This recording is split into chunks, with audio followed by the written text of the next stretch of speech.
Dans cette vidéo, je vais faire l'analyse d'un match en suivant chacune des étapes de mon système qui me permet aujourd'hui de dénicher les opportunités, de faire une analyse de match complète qui me permet d'avoir la certitude sur ce qui va se passer et de me positionner, de faire le bon choix et de me positionner sur la bonne option. Ok? Donc, le match qu'on va travailler aujourd'hui, il est en deuxième division espagnole et on va s'y rendre dans un instant. Mais juste avant, si aujourd'hui tu es un parieur, que tu fais des paris sportifs depuis plusieurs mois, que tu n'arrives pas à gagner, que tu perds beaucoup d'argent et que tu es fatigué de perdre et que tu te demandes qu'est-ce que tu pourrais mettre en place pour enfin gagner au pari foot, si tu cherches une stratégie, alors je t'invite à te rendre dans la barre de description de cette vidéo pour découvrir le système. Le système que je vais te présenter dans un instant, que je vais te présenter dans cette vidéo, avec lequel je vais suivre une procédure exacte pour faire cette analyse, est le même système qui va te permettre aujourd'hui d'arrêter de perdre de l'argent, de commencer à gagner, à être régulier dans les gains et à pouvoir te faire un complément de salaire avec les paris sportifs. Si c'est ton objectif, rends-toi dans la barre de description pour en savoir plus. Pour l'instant, on est directement parti avec le match en question qui est, comme je te le disais, en deuxième division espagnole, qui est le match Real Oviedo, il me semble, contre Cordoba, exactement, qui se joue, comme tu peux le voir, aujourd'hui à 16h15. Donc, c'est un match intéressant que j'ai repéré, bien évidemment, en suivant les étapes de mon système. Grâce à ce système, j'ai un point d'entrée précis qui me permet de savoir que quand telle chose se produit dans un match, c'est mon signal d'alerte et c'est le signe que il faut que j'aille creuser un petit peu en profondeur parce que il y a quelque chose qui se trame, il y a quelque chose à prendre, il y a une opportunité peut-être ou non, parce que des fois, il y a rien à prendre, qui est cachée derrière cette chose qui s'est produite, derrière ce point d'entrée qui m'a permis justement de dénicher cette opportunité, ok? Mais c'est pas le sujet de cette vidéo. Dans cette vidéo, j'ai vraiment envie de te montrer l'analyse complète du match et surtout que tu vois le raisonnement, que tu vois un petit peu la logique, la manière de procéder, les différentes étapes à suivre pour justement se créer des certitudes et arriver à un résultat précis ou peut-être pas, parce que peut-être que les certitudes ne sont pas assez grandes pour pouvoir prendre une décision, ok? Donc, on est directement parti avec le match Real Oviedo contre Cordoba. Donc, dans un premier temps, comme toujours, ce qu'on veut, c'est un match animé, un match où il va y avoir de l'animation offensive, un match où il va y avoir des occasions, des opportunités de but, parce que c'est ce qu'on cherche. Un but, une équipe qui marque, une équipe qui encaisse à chaque fois. Et pour ça, on a besoin que toutes les conditions soient réunies. La première des conditions, bien évidemment, c'est la motivation. Qu'est-ce qui va pousser l'équipe un petit peu à vouloir se donner sur le terrain, à vouloir se bouger, etc., à vouloir aller chercher quelque chose, ok? Et là, quand on regarde un petit peu en termes de classement, ce qui est intéressant, c'est qu'on voit que l'équipe à domicile, elle est, euh, elle est pas forcément en danger, ok? Bien que elle a pas, il y a un petit peu de monde derrière elle, mais c'est pas pressant, pressant. Mais par contre, elle a une réelle opportunité d'aller arracher des places, ok? Et ça, c'est très intéressant, surtout si par la suite, les éléments qu'on voit vont dans ce sens-là, ok? Je vais y revenir dans un instant, mais pour l'instant, on est vraiment sur la motivation. Donc, on voit qu'en termes de motivation, derrière, ça pousse un petit peu. C'est pas urgent, urgent, mais on voit qu'il y a un petit peu de monde. Il y a Elche, il y a Huesca, ok? Maintenant, ce week-end, il y a les probabilités que Oviedo sorte des places vertes sont faibles. Il faudrait qu'ils perdent ce match-là et que les autres gagnent. Ce qui est une probabilité aussi. Donc, on voit qu'il y a quand même une petite urgence derrière au classement, mais c'est pas pressant. Il suffirait d'un match nul pour qu'ils soient assurés de rester là où ils sont. Ok? Mais par contre, pour aller chercher des places, là, c'est intéressant. Et ce qui est intéressant, c'est que Oviedo joue à domicile contre Cordoba, une équipe inférieure qui va justement leur permettre de pouvoir imposer leur jeu de par la disparité de niveau. Et si tu veux prendre des points, c'est bien à domicile contre ce type d'équipe-là qu'il faut aller les chercher. Donc ça, c'est des raisonnements intéressants à voir. De l'autre côté, on voit que Cordoba, eux, ils sont plutôt en bas du classement. Ils ont 24 points. Derrière eux, le premier relégable, c'est Eldens avec 20 points. Donc eux, quoi qu'il arrive, ils vont pas rentrer dans la zone de relégation. Par contre, ils peuvent se retrouver au bord de la zone de relégation. Ok? Ce qui aussi est problématique parce que quand tu perds des points, dans un match, quand tu perds un match, tu perds des points, que tu te fais doubler, que tu perds des places. Après, il faut te rebattre pour récupérer ces places-là. Et parfois, c'est compliqué psychologiquement, mentalement, peut-être physiquement, parfois même sur le terrain, on le voit. Donc, c'est des éléments à prendre en compte. Donc, on voit que là, en termes de motivation, on a un Cordoba qui ne va pas rentrer dans la zone rouge, mais qui doit quand même conserver sa place, qui doit quand même jouer pour son maintien, parce que il n'est pas à l'abri, en fait. Il n'a pas suffisamment de points pour se dire, OK, je suis à l'aise, je peux aller là-bas jouer à la baballe. Et de l'autre côté, on a un Oviedo aussi, où il y a du monde derrière, qui, s'il perd le match, pourrait potentiellement se faire doubler, et qui aussi a une possibilité claire aujourd'hui de prendre des places et de se retrouver directement dans les places de promotion en première division. Donc, c'est très intéressant un match comme ça. Et on voit que c'est un match que les équipes vont devoir prendre au sérieux parce qu'il y a un enjeu, il y a une motivation. Donc, sur ce point-là, on est déjà OK, on est déjà validé. Maintenant, la motivation, comme je te dis à chaque fois, c'est pas suffisant. Il y a des gens, juste parce qu'il y a un petit enjeu, juste parce qu'il y a un truc qui se précipite sur le match, non. L'enjeu, c'est bien, c'est une chose. Il faut justement une motivation. Mais maintenant, il faut que cette motivation-là, il faut qu'elle soit confirmée par des éléments concrets qui nous montrent que cette équipe-là va pouvoir marquer, encaisser, cette équipe-là va pouvoir marquer, encaisser. Et dans ce sens-là, ça va pouvoir faire un choc. OK? Donc, rentrons directement dans l'analyse. OK? Je vais aller directement sur Oviedo à domicile pour voir un petit peu comment ils se comportent, pour voir un petit peu leur évolution, pour suivre leur évolution, pour voir un petit peu concrètement qu'est-ce qu'on va pouvoir attendre, demander à cette équipe. OK? Donc, quand on regarde un petit peu sur une vision globale, là, on peut voir une équipe, si on s'en tiendrait, pardon, au fait des parieurs, ils nous diraient, ah, ça, c'est une équipe qui est en forme. Pourquoi? Parce ils viennent de gagner leurs 3 derniers matchs. Ici, ils ont mis 5 buts. Ici, ils ont mis 2 buts. Ici, ils ont mis 3 buts. Moi, encore une fois, c'est pas ce qui m'intéresse. Moi, ce qui m'intéresse vraiment, c'est la réelle capacité à faire des choses. Est-ce qu'elle marque? Est-ce qu'elle encaisse? OK? Donc, c'est vraiment ça que je vais aller chercher, qu'on va aller creuser ensemble dans cette analyse. OK? Donc, on va commencer par remonter les derniers matchs qu'Oviedo a joué pour voir un petit peu leur évolution et pour voir un petit peu comment ils vont se présenter dans le match. Déjà, ce qu'on peut voir à première vue, c'est que c'est une équipe qui encaisse quand même pas mal de buts. Bien vrai qu'ils marquent, ils encaissent aussi pas mal de buts. Ça, c'est intéressant. Donc, on pourra pouvoir monter. On voit ici, ils en ont pris un sur ce qui est visible à l'écran. Ils en ont pris un contre Burgos, deux contre Albacete, un contre Tenerife, quatre contre Elche. Là, ça commence à déjà être lourd. 3 ici ensuite à domicile contre Huesca. Ensuite, quand ils continuent, ils en prennent un contre Ferrol. On voit un petit peu comment ça s'est passé. Euh, ils mènent 1-0 ici sur penalty, 2-0, 3-0. Ici, penalty. Et ici, ils marquent sur penalty. Donc là, on voit que même quand ils tiennent 3-0 sur le terrain à l'extérieur, il y a quand même une petite fébrilité qui les a poussés à la faute et qui a permis à l'équipe à domicile d'avoir un penalty en fin de match. OK? Et après, ils en ont mis deux autres. Donc, on voit que ça, c'est un match qu'ils auraient pu tenir en clean sheet, mais ils n'ont pas réussi. OK? Euh, si on retourne sur Oviedo, donc juste après Ferrol, ils sont venus contre Grenade à domicile, ils n'ont pas encaissé. Là, c'est très intéressant. Parce que quand on suit l'évolution un petit peu de Oviedo, on voit que depuis le début, ils prennent beaucoup de buts. Ils arrivent dans le match contre Grenade. Grenade est censé marquer. Ils ne marquent pas. Qu'est-ce que ça veut dire? Est-ce que ça veut dire que Oviedo a retrouvé sa solidité défensive? Est-ce que ça veut dire que c'est Grenade qui n'a pas su marquer? C'est là maintenant qu'on doit rentrer dans la profondeur de l'analyse pour aller comprendre qu'est-ce que ça veut dire. Mais là, à l'écran, on a quand même une indication claire. C'est le match d'après contre Saragosse. Donc, tu n'encaisses pas ici contre Grenade, mais juste après, tu reprends 2 buts contre Saragosse. Et ça, c'est très intéressant. OK? On voit clairement que ici, en première mi-temps, tu te fais surprendre. Deuxième mi-temps, excuse-moi, tout de suite après, tu prends un but. Après, en deuxième mi-temps, tu reviens une première fois. Ici, tu concèdes un penalty où ton gardien l'arrête. Donc là, on voit clairement qu'en termes défensifs, le match contre Grenade, on va dire que c'est un petit peu un leurre. C'est un petit peu un trompe-l'œil. C'est un match qui pourrait nous faire penser que, alors que c'est pas du tout ça.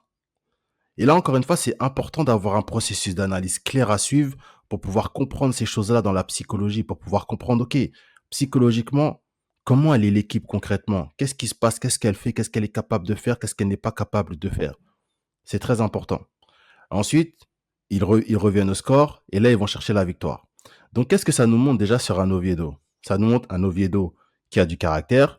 Il est mené, il est capable de revenir, même d'aller chercher la victoire après avoir été mené de 2 buts. Mais dans le même temps, ça nous montre aussi un Oviedo qui est défaillant. Donc là, on a une équipe qui a les deux psychologies. Elle marque, elle encaisse. OK? Et on le voit bien depuis, euh, depuis le début, à part sur ces deux matchs-là qui sont un petit peu les plus lointains sur la série. Sinon, ils ont toujours bien marqué. Donc, eux, ils arrivent clairement dans le match, dans un état où ils marquent. OK? On les voit clairement marquer. On les voit pas, en fait, faire un match où ils ne vont pas marquer. On voit que même si Cordoba ouvrait le score, ils sont capables aussi de revenir parce qu'ils nous l'ont montré avec les faits. Ils nous l'ont montré par leur jeu, par leur psychologie où ils sont capables de le faire. OK? Et dans le même temps, on voit aussi que c'est une équipe qui tient pas ses scores, une équipe qui encaisse beaucoup de buts. Donc là, c'est très intéressant. Maintenant, si on continue et qu'on va s'intéresser un petit peu à son adversaire du jour, qui est Cordoba, pour voir un petit peu comment Cordoba, lui aussi, va rentrer dans le match, qu'est-ce qu'il va faire et qu'est-ce qu'on peut lui demander. Du coup, là, à première vue, on voit clairement que l'état de Cordoba est un petit peu, on va dire, différent et en même temps similaire à celui de Oviedo. Pourquoi? Parce que on voit que sur les derniers matchs, il y a une reprise. On voit aussi que c'est une équipe qui encaisse pas mal de buts. Et on voit que c'est une équipe quand même qui arrive à marquer. Maintenant, on va essayer de rentrer un petit peu plus en profondeur pour voir concrètement qu'est-ce qu'il propose. OK? Donc là, ici, contre Cadiz, déjà, je vais remonter un petit peu plus loin pour vraiment essayer de te donner cette logique de réflexion pour que toi aussi, tu puisses la reproduire toujours en suivant le même processus sur chacun des matchs pour toujours arriver au même résultat. Parce que c'est ça qui nous intéresse vraiment. Miser sur des matchs qui se ressemblent. On veut pas un jour miser sur un match au soleil, un jour miser sur un match il neige, un jour miser sur un match il pleut, un jour miser sur un match c'est l'orage, un jour... Non, on veut des matchs qui ont la même structure, qui ont le même aspect, qui ont les mêmes caractéristiques. Parce qu'on sait que ce type de caractéristiques-là va nous permettre d'avoir un résultat précis. Et nous, c'est ce qu'on veut à la fin. On veut un résultat précis. On veut miser sur un type d'option, sur un type d'opportunité où on sait que à chaque fois qu'on suit ce système, c'est ce type de résultat-là auquel on peut s'attendre. C'est la seule chose qui nous intéresse dans cette activité afin de pouvoir faire des gains et afin de pouvoir commencer à générer un complément de salaire. OK? Donc, quand on regarde Cordoba, on reprend ici à partir de Cadiz, on voit, ils prennent deux buts à l'extérieur, ils marquent pas. Ils reviennent à domicile contre Saragosse, ils font 2-2. Comment est-ce que ça s'est passé? Ils sont menés contre Saragosse, ils reviennent, ils sont encore menés, ils reviennent. OK? Psychologie intéressante. Donc, on continue sur Cordoba. Ensuite, après avoir joué Saragosse, ils vont à Almeria à l'extérieur, ils en prennent 4, ils marquent pas. Ils vont jouer contre Sporting à l'extérieur, ils en prennent 2, ils marquent pas. Donc là, on a déjà une indication intéressante, c'est que contre un certain type d'équipe, Cadiz, Almeria, Sporting, c'est un certain type d'équipe, c'est un certain calibre. À l'extérieur, tu ne marques pas. OK? Tu encaisses, par contre, tu encaisses, mais tu ne marques pas. Maintenant, tu reviens à domicile contre Tenerife. Tu gagnes 3-0. Comment est-ce que ça se passe? Ici, encore une fois, défensivement parlant, ça nous montre qu'il y a quelque chose. Tu as encore été défaillant dans ta surface. L'adversaire t'a poussé à la faute à la 10e minute, tu lui as donné un penalty. Ton gardien a réussi à le sauver, mais cette indication-là, elle est là. OK? Ensuite, à la mi-temps, tu ouvres le score. 83e minute, tu aggraves le score. 90 plus 8, tu mets le but du 3-0. Là, c'est intéressant parce que ça nous montre un caractère. Tu es parti marquer en première mi-temps. En deuxième mi-temps, tu as joué, tu as joué, tu as joué. Tu es parti enfoncer le clou. Et à la fin de match, tu as mis le coup de massue final. Donc là, c'est intéressant. Ça nous montre vraiment que à domicile, l'équipe, elle arrive quand même à jouer. Et ça, c'est intéressant. OK? Maintenant, quand on continue contre Cordoba, avec Cordoba, pardon. Quand on continue avec Cordoba après ce match contre Tenerife, ils vont à Levante. OK? Ils font 2-2. Comment ça se passe? Ils ouvrent le score à la 46e minute, au retour des vestiaires. Ensuite, ils se font égaliser. Ils prennent l'avantage. Levante prend l'avantage. Et Cordoba va chercher un but à la fin. Sur penalty ici. OK? Ils sont partis provoquer et Levante leur a donné un penalty. OK? Donc là, il y a une interrogation. Encore une fois, c'est la psychologie qui parle. C'est vraiment l'état d'esprit d'investisseur et il faut toujours se poser toutes les questions. Est-ce que le but à la fin, c'est un but qui sert Cordoba ou un but qui dessert Levante? Ça, c'est une question très intéressante à laquelle il faut répondre. Et je te laisse réfléchir et mets-moi ta réponse dans les commentaires. Je la lirai et je répondrai aux plus pertinentes. Parce que là, il y a vraiment un travail de compréhension de psychologie à faire. Et la réponse à cette question-là, on peut l'avoir très facilement. Très, très, très, très facilement. Et justement, dans cette réponse dans les commentaires, j'attends que tu me dises comment est-ce qu'on peut avoir la réponse à cette question. Ensuite, quand on continue l'évolution de Cordoba, ils reviennent à domicile contre Eibar. Là maintenant, moi, de ce que je veux voir une continuité de ce que tu as fait contre Levante. Ok? Ça veut dire que tu as fait 2-2 contre Levante. Si tu reviens à domicile contre Eibar, tu marques pas, c'est problématique pour moi. Ça me confirmera que ce que tu as fait à l'extérieur, ça t'est peut-être pas si profitable que ça. Donc, je veux voir une confirmation. Et c'est ça qu'on va essayer de comprendre. Est-ce qu'il y a eu cette confirmation dans ce match-là ou non? Là, on voit que ils ouvrent le score. Cordoba ouvre le score à la 17e minute. 2 minutes plus tard, ils se font égaliser. Qu'est-ce que ça nous montre sur l'état défensif de cette équipe? Et je te rappelle encore une fois notre but. Savoir si une équipe peut marquer, savoir si une équipe est capable d'encaisser. Là, qu'est-ce que ça nous montre clairement sur l'état défensif de Cordoba? Je te laisse réfléchir à la question. Ce qui est bien, c'est que en deuxième mi-temps, ils ont poussé. À la 87e minute, ils sont partis chercher le but de la victoire. Et on le voit très bien avec le graphique là, ils ont poussé quand même à domicile. Ils sont partis chercher leur victoire. OK? Du coup, qu'est-ce que ça nous montre? Ça nous montre une équipe de Cordoba qui arrive sur le terrain de Oviedo en étant dans un momentum. C'est-à-dire qu'ils sont dans une période actuellement où ils jouent bien, où ils se donnent les moyens d'aller chercher, où ils se laissent pas abattre, où ils montrent du caractère, où ils montrent de la révolte, où ils montrent que ils ont envie en fait de faire des résultats.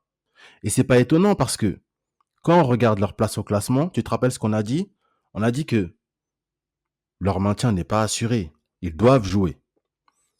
Et à des équipes comme ça, quand ils savent qu'il faut jouer, elles jouent. Et là, Cordoba est en train de nous montrer clairement que ils sont en train de jouer. Et ce qui est bien avec les momentum, c'est que un momentum ne se termine pas comme ça. Si tu rencontres une équipe qui est dans une psychologie à encaisser et que toi, tu es dans un momentum, tu vas réussir à faire le boulot. OK? Et là, qu'est-ce qu'on a dans ce match-là? On a un Oviedo qu'on a travaillé, qu'on a vu, qui encaisse.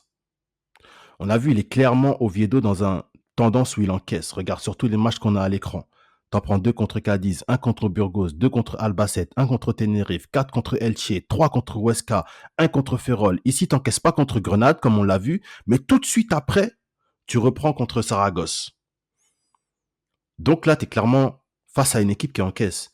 Et en face, tu as une équipe qui est dans un momentum depuis 3 matchs, où ils font des résultats, où ils vont chercher, où ils plantent, ils marquent le but supplémentaire, ils font le jeu, ils vont jouer. Qu'est-ce que ça nous donne? Ça nous donne déjà une équipe qui est capable de marquer face à son adversaire. On a un adversaire qui est capable de revenir au score et on a aussi un Cordoba qui n'est pas capable de tenir son score. Encore une fois, en suivant chacune des étapes du système, en étant parti du même point d'entrée, j'arrive à la même finalité. Les deux équipes marquent et on se positionne avec certitude sur ce match-là. Et c'est ça qu'on veut. C'est ça que j'essaie de te faire comprendre en fait. C'est que on n'arrive pas sur ce type de match-là au hasard. Real Oviedo Cordoba. On n'arrive pas sur un Real Oviedo Cordoba au hasard. La plupart des gens, ils vont chercher quoi? Barça, City, Liverpool, Paris, des équipes sur lesquelles ils ont un petit peu des bases, ils ont un petit peu des appuis, sur lesquels ils peuvent se reposer. Pourquoi? Parce que aller sur un championnat comme ça en deuxième division, sur un type de match précis comme Oviedo Cordoba, c'est pas possible pour eux. Mais pourquoi moi j'arrive à y aller? Je suis pas plus fort, je suis pas. J'ai juste un système. Je suis un système qui a des points d'entrée précis. Un point d'entrée qui me permet de savoir exactement que ce type de match-là est le type de match dont j'ai besoin pour avoir le résultat que je veux à la fin. Et c'est ça aujourd'hui que je te propose. Un système. Un système complet qui te permet de savoir où démarrer ton analyse de match, qui te permet de savoir également où commencer ta sélection de match et qui te permet de savoir quels sont les points exacts que tu as besoin de retrouver dans ton match pendant ton analyse pour que tu puisses te positionner avec certitude sur le même type d'option à chaque fois pour avoir le même type de résultat. C'est comme ça que tu vas faire de l'argent, que tu vas pas rentrer dans des séries négatives et surtout que tu vas arrêter d'en perdre. C'est comme ça que tu vas pouvoir faire un complément de salaire qui va te permettre d'améliorer ton quotidien, d'améliorer ton confort de vie, de pouvoir faire beaucoup plus de choses, beaucoup plus de sorties, beaucoup plus de plaisir, être beaucoup plus à l'aise financièrement. Les paris sportifs aujourd'hui, c'est une réelle activité, mon gars. Tu vois, il y a des gens qui sont encore là dans le ouais, c'est un jeu. Tu sais, moi, je suis arrivé à une conclusion où j'ai compris que tous ces mecs-là, là, qui te disent ça, c'est juste des mecs, en fait, qui arrivent pas. Ils ont souffert dans le truc. Et le meilleur moyen, en fait, de se dédouaner, c'est de se dire oui, mais c'est du hasard. Déjà, ça a été vendu comme un jeu de hasard. Mais c'est de se dire que oui, c'est du hasard. Attends, regarde toutes ces statistiques-là. Regarde tout ce qu'on a. Regarde tout ce qu'on a. Regarde tout. Tu vas me dire que ça, c'est du hasard, ça? Toutes les statistiques là qui sont en face de toi, des choses précises, c'est du hasard. Tu vas me dire que c'est comme si tu prends un jeu à gratter et tu grattes. C'est ce même type de hasard que tu es en train de parler. Non. Le vrai problème, c'est que les gens ne savent pas en fait trouver des matchs, ne savent pas en fait comment s'y prendre, ne savent pas où démarrer. En fait, leur attention, elle est au mauvais endroit. Et parce que leur attention est au mauvais endroit, forcément, les résultats aussi sont complètement à côté de la plaque. Et aujourd'hui, si tu veux être sérieux, il est temps de faire les choses différemment. Et pour ça, tu peux te rendre dans le lien de la description de cette vidéo pour découvrir le système qui m'a permis justement d'arriver à cette opportunité. Mais bon, on n'y est pas encore car le match n'est pas encore joué. Il doit se jouer aujourd'hui à 16h15. Et là, ce que je vais faire dans un premier temps, c'est aller regarder un petit peu au niveau des cotes. Qu'est-ce qu'ils proposent pour voir un petit peu, pour me préparer un petit peu et voir comment est-ce que je vais pouvoir me positionner sur ce match-là ou pas. OK? Donc, je te retrouve tout de suite et on va voir un petit peu comment ça se passe du côté des cotes.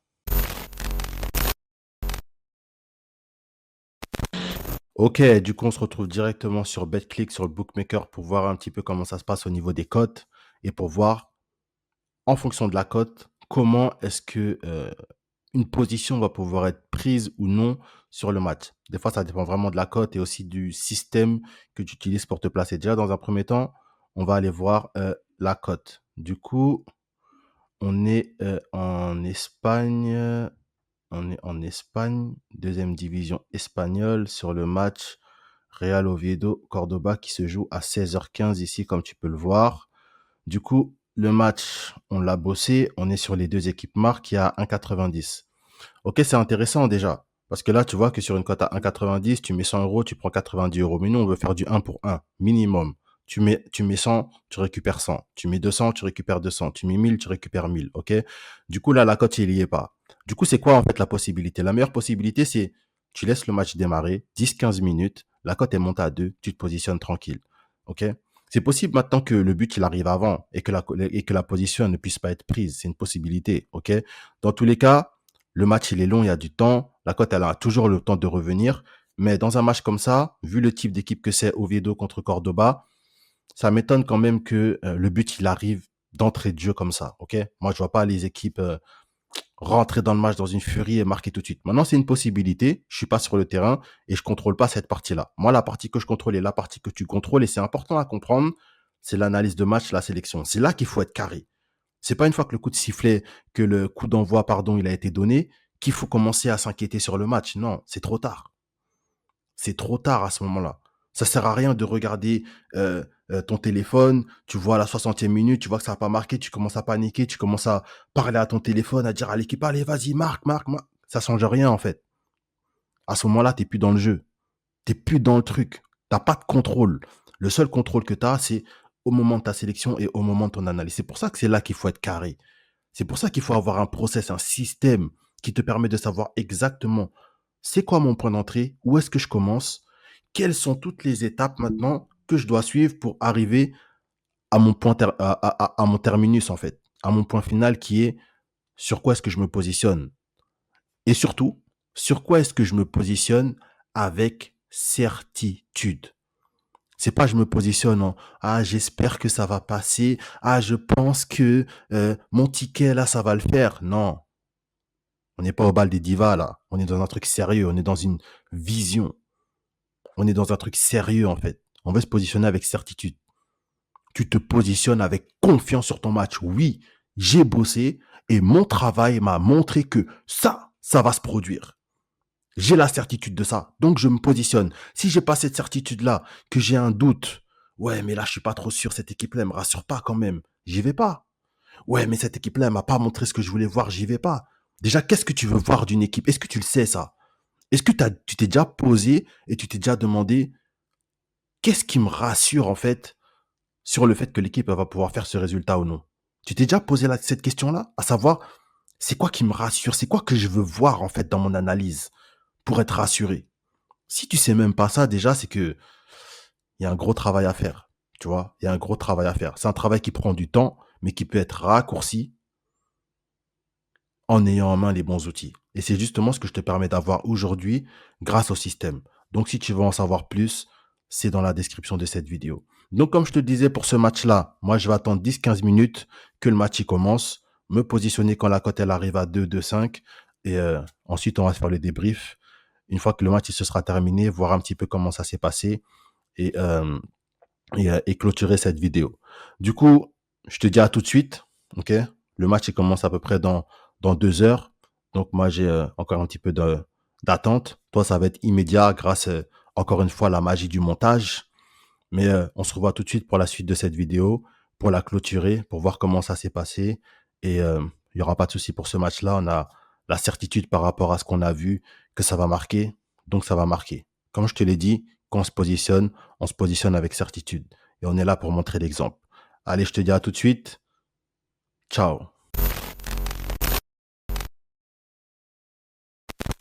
Ok les gars, bon, on se retrouve pour la dernière partie de cette vidéo dans laquelle on va aller voir le résultat du match que je viens d'analyser.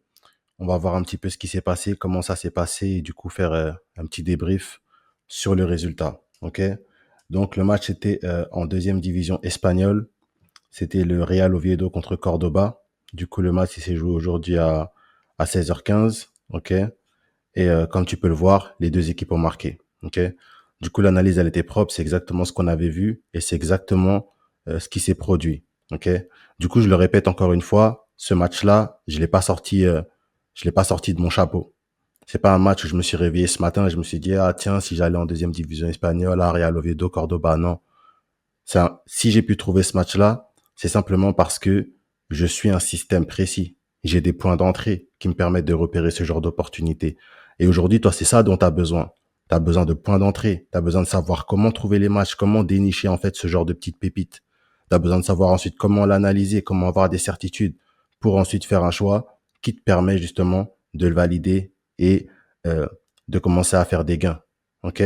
Donc, c'est ça dont tu as besoin aujourd'hui. Et si moi, je peux avoir ce genre de match-là, c'est justement parce que j'utilise un système qui me permet de trouver ce genre de match. Maintenant, comment ça s'est passé? Moi, personnellement, j'ai pas pu me positionner. Pourquoi? Parce que ils ont marqué en fait d'entrée de jeu. Je pensais qu'au vu du niveau des équipes, ça aurait traîné un petit peu, que ça serait pas arrivé avant la 15e, 20e. Mais du coup, le match, il a commencé. La cote, elle était à 1,90. Elle montait à 1,95. Boum, ils ont marqué avant que ça arrive à 2. Et moi, étant donné que je fais du 1 pour 1, euh, j'ai pas pu me positionner du coup. OK? Mais il y a aucune frustration parce que ça fait aussi partie du travail. Comme je te le dis, il faut avoir une vision d'investisseur. Il faut vraiment savoir c'est quoi ton objectif final. Moi, mon objectif final, c'est pas de me positionner sur plein de matchs. Mon objectif, c'est en fait de me positionner uniquement sur des bonnes opportunités. Et là, j'avais l'opportunité, mais l'opportunité, elle aurait été vraiment bonne si elle serait arrivée à la cote. Et du coup, ça fait partie du travail d'accepter que parfois tu peux faire un bon boulot, mais tu peux pas te positionner. Ça fait partie du boulot. Et dans tous les cas, t'as pas besoin de te positionner 1000 fois. Il te suffit de 4, 5, 6 opportunités comme ça dans le mois pour que tu puisses commencer à faire ton complément de salaire. C'est ça qu'il faut bien comprendre. Et c'est pour ça que c'est important de travailler correctement et d'aller chercher les bonnes opportunités. Au final, c'est pas si compliqué que ça de gagner. C'est très simple de gagner. Le plus compliqué, en fait, c'est de faire les bonnes actions pour gagner. C'est là où la plupart des gens ils échouent en vrai. Ils font pas les bonnes actions. Ils sont trop émotionnels, ils sont trop pris par l'émotion. Mais gagner, c'est simple. À partir du moment où tu as un système et que tu fais les bonnes actions, que tu t'excites pas, que tu te frustres pas et que tu prends ton temps, en fait, pour aller chercher tes résultats tous les mois, pour être constant, pour te positionner uniquement sur des matchs comme ça où tu peux te positionner avec certitude parce que ça répond exactement à ce que tu veux. Tu vois ce que je veux dire? C'est vraiment sur ça qu'il faut méditer. Encore une fois, c'est pas difficile d'avoir des résultats. C'est exactement en fait comme avoir des abdos. Le problème, c'est pas d'avoir des abdos. Le problème, c'est d'aller faire les abdos pour les avoir. Il est là le vrai problème. C'est pas le résultat le problème. Le vrai problème, c'est le processus, les actions qui sont mises en place. Et aujourd'hui, si tu perds beaucoup d'argent, c'est parce que tu mets pas en place les bonnes actions, tu fais pas les bonnes choses. Il y a quelque chose à changer. OK?